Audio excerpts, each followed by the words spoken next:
ప్రేక్షకులందరికీ నమస్కారం. 2024 సంవత్సరం మే 5వ తేదీ నుండి మే 11వ తేదీ వరకు గల వార ఫలాల్లో మేషరాశి వారికి ఎలా ఉండబోతుంది, అలాగే ఈ రాశి వారు చేయాల్సిన పరిహారాలు ఏమిటో ఈ వీడియోలో తెలుసుకుందాం. పూర్తి వివరాల్లోకి వెళ్లే ముందు మీకేమైనా సమస్యలు ఉన్నా లేదా మీరు ఏమైనా సమస్యలతో బాధపడుతున్నా వాటి పరిష్కారం కోసం మీరు స్క్రీన్ మీద కనిపిస్తున్న మా గురువు గారి నెంబర్ కి కాల్ చేసి మీ సమస్యలకి తగిన పరిష్కారం పొందండి. ఖచ్చితంగా మీ సమస్య పరిష్కారం అవుతుంది.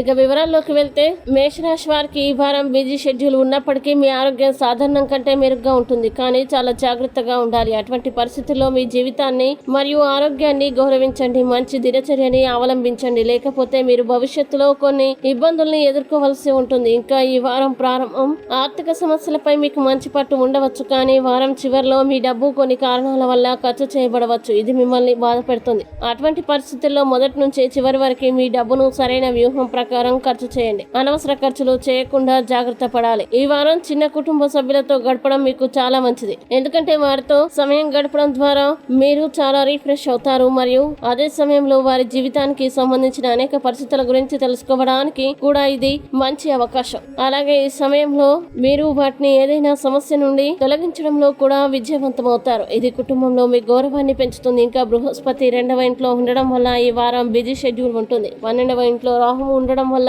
ఈ వారం ప్రారంభంలో మీకు ఆర్థిక సమస్యల పరంగా బాగుండవచ్చు, కానీ కొన్ని కారణాల వల్ల లేదా ఇతర కారణాల వల్ల ఖర్చు అవ్వచ్చు. ఇది మిమ్మల్ని ఇబ్బంది పెడుతూనే ఉంటుంది. కాబట్టి ఈ వారం మేషరాశి వారు ప్రతి విషయంలో కూడా జాగ్రత్తగా ఉండాలి. ఇక మేషరాశి వారు ఈ వారం చేయాల్సిన పరిహారాలు గనక చూసినట్లయితే ఈ రాశి వారు రోజు హనుమంతుడిని పూజించండి, మంచి శుభ ఫలితాలని పొందుతారు. అలాగే ఈ వారం మేషరాశి వారికి అనుకూల తేదీలు గనక చూసినట్లయితే వీరికి 7వ తేదీ చాలా మంచి రోజు. ఈ తేదీలో ఏ పని ప్రారంభించినా సరే మంచిది. ఈ వీడియో మీకు నచ్చినట్లయితే లైక్ చేయండి మరియు ఈ వీడియోని మీ సోషల్ మీడియా అకౌంట్ల ద్వారా అందరికీ షేర్ చేయండి. అలాగే మీరు ఏదైనా సమస్యలతో బాధపడుతున్నట్లయితే వాటి పరిష్కారం కోసం ఒక్కసారి గురువు గారి నెంబర్ కి కాల్ చేసి మీ సమస్యలకి తగిన పరిష్కారం పొందండి. ఖచ్చితంగా మీ సమస్య పరిష్కారం అవుతుంది. ఇంకా మీరు అనుకున్నటువంటి అన్ని పనుల్లో అంతా మంచి జరగాలని కోరుకుంటూ సర్వే జన సుఖినో భవంతు.